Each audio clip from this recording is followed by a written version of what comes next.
YouTube. Welcome to my channel. Are you a Black woman that's seeking to have medical procedure or treatment done abroad? Medical tourism is a huge industry, and this channel focuses on medical tourism for Black women. So if you're interested in learning more about things like cost, pre and post surgical care and treatment, medications, therapy, follow up, and more, make sure you subscribe to my channel and hit the notification bell so you're notified when I post a video. So I'm Dr. Natasha Ramantal, also known as a medical tourism RN. Now, I'm not a physician. I am a doctoral trained registered nurse who's worked in the emergency department and the post anesthesia unit for a number of years. So on my channel, I cover all aspects of medical tourism for Black women if they decide to seek healthcare or treatment abroad for things from anywhere from cosmetic surgery to cancer or fertility treatment, in order for Black women to make the most informed decisions about their healthcare to have the best healthcare outcomes as well as a really great patient experience.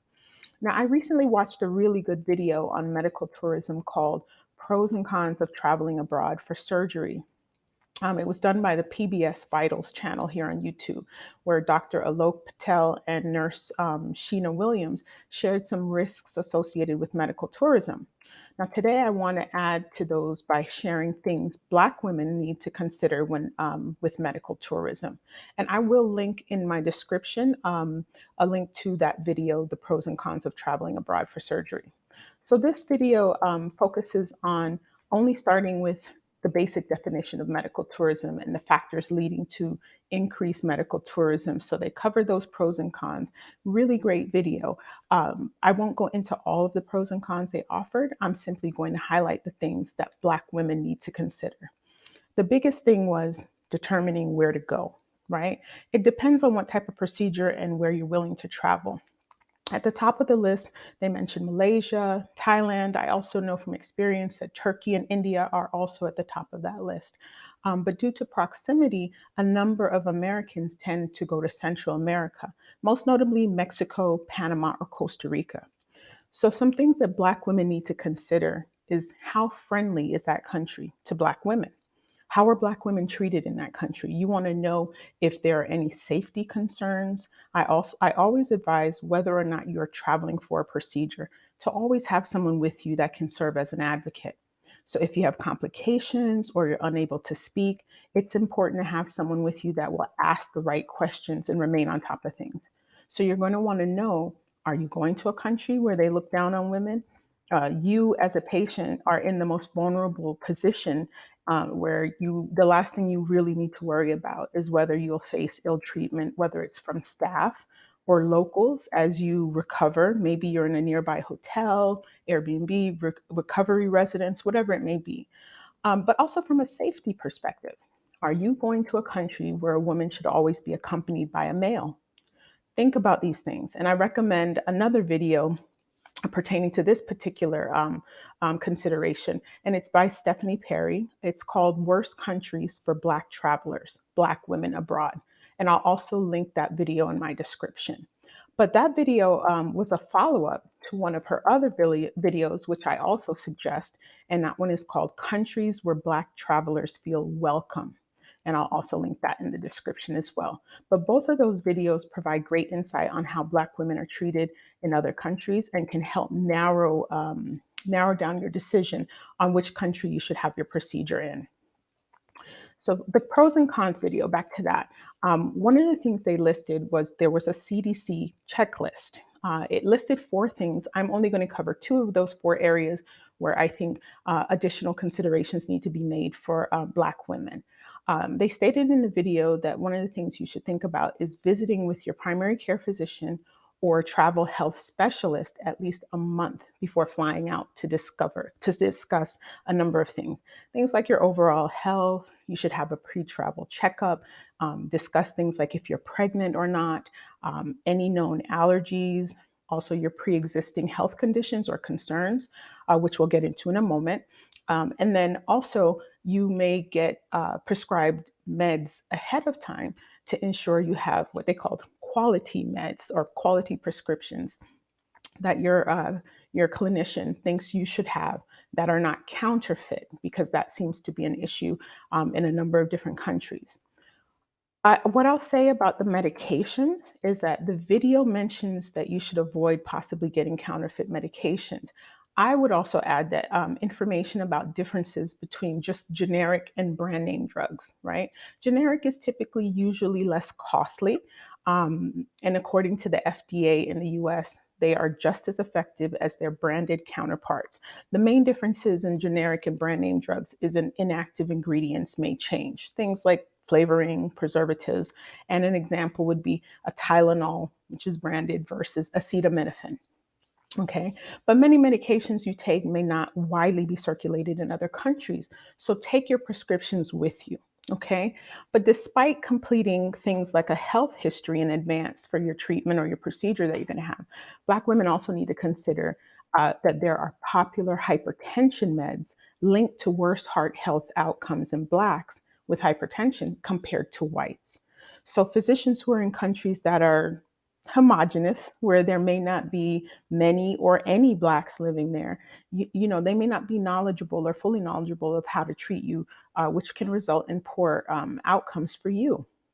um, so these are things that you want to consider because they don't take into account things like your health journey, your individual or your cultural needs, which play a role in your healthcare journey.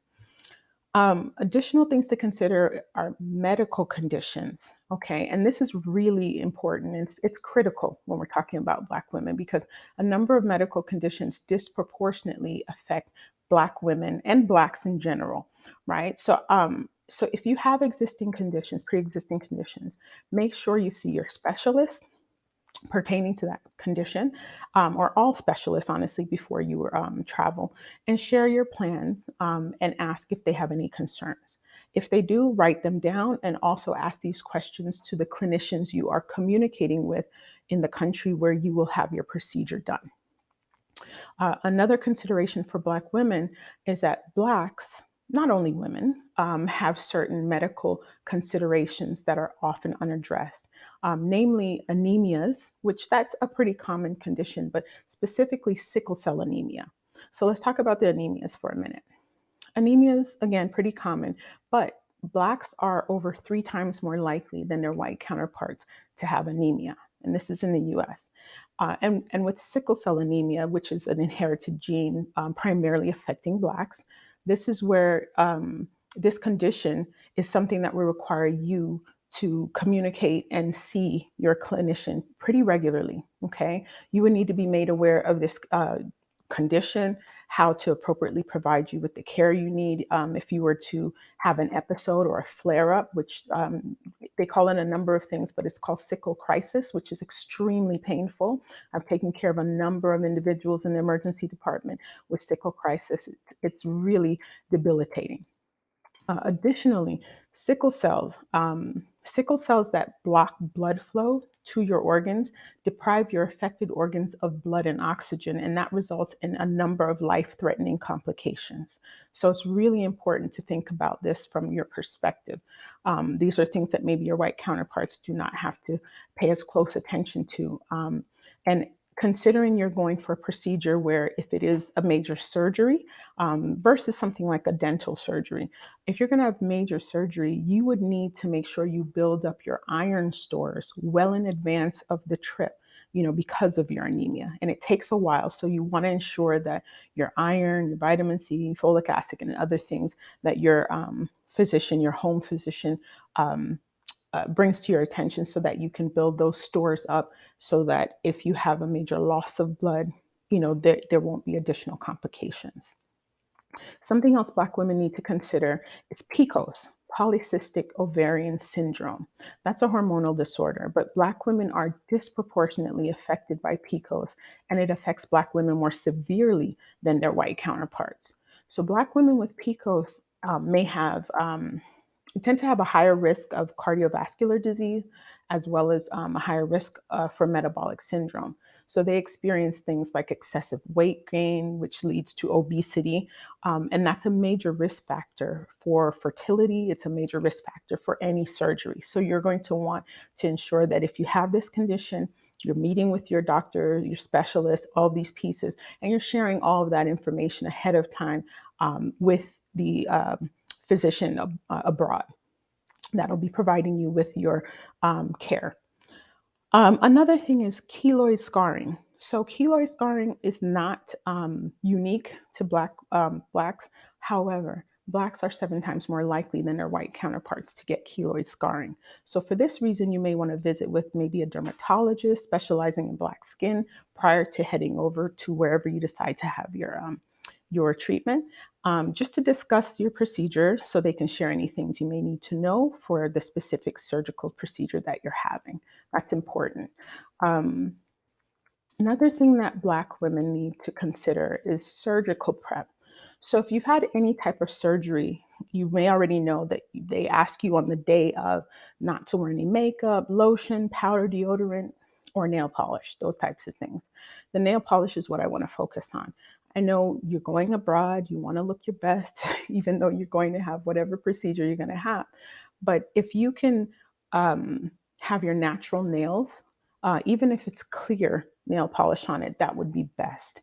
Okay. It's important to remove your nail polish, especially a colored polish, so that the doctors and the nurses can see your true color for oxygen reasons. Oxygenation, you can tell a lot through your fingers.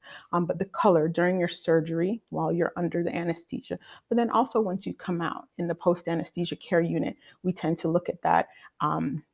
And it's important because for decades, there were a number of different studies that have revealed that those with skin pigmentation, beautiful melanin like we have, um, that it can affect a pulse oximeter's ability to accurately measure oxygen saturation. So, what does that mean?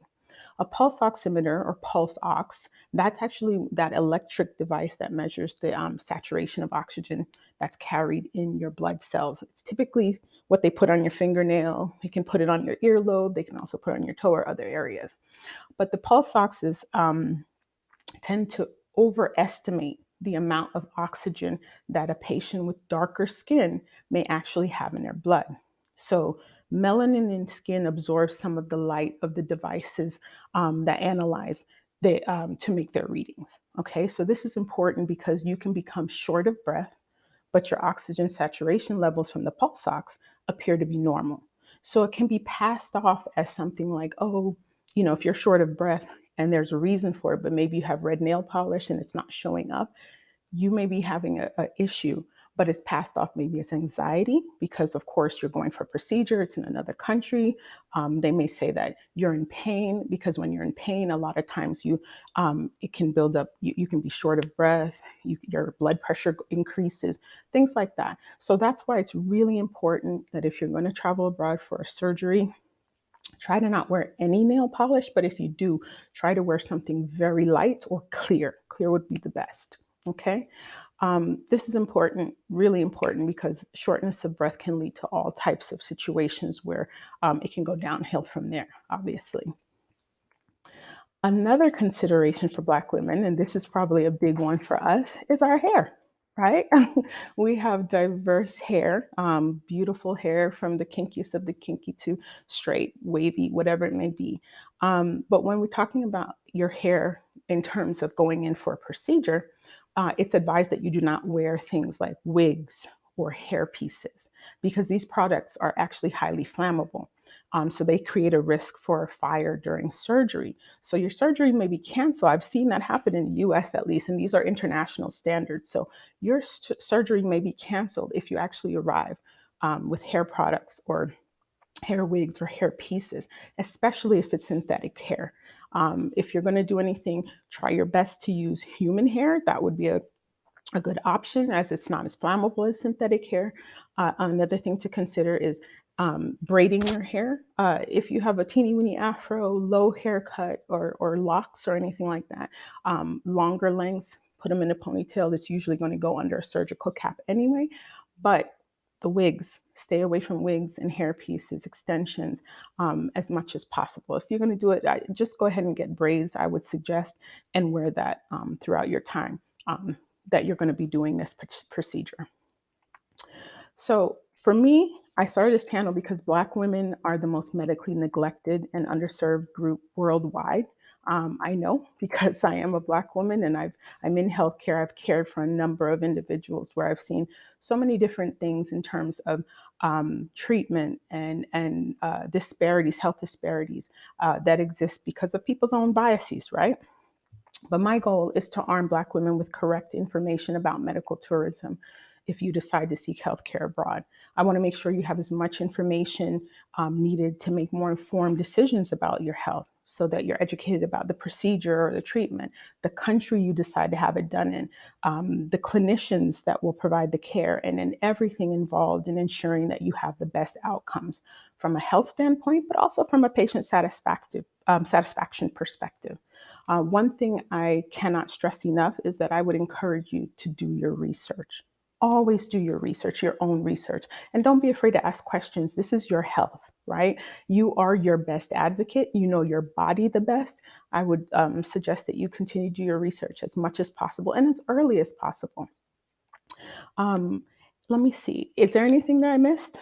Let me know if there's anything I may have missed that Black women need to consider with medical tourism. You can leave it down in the comments. On this channel, like I said, I'll cover various topics pertaining to medical tourism, some things like cost, pre and post surgical care treatment, follow up insurance, etc.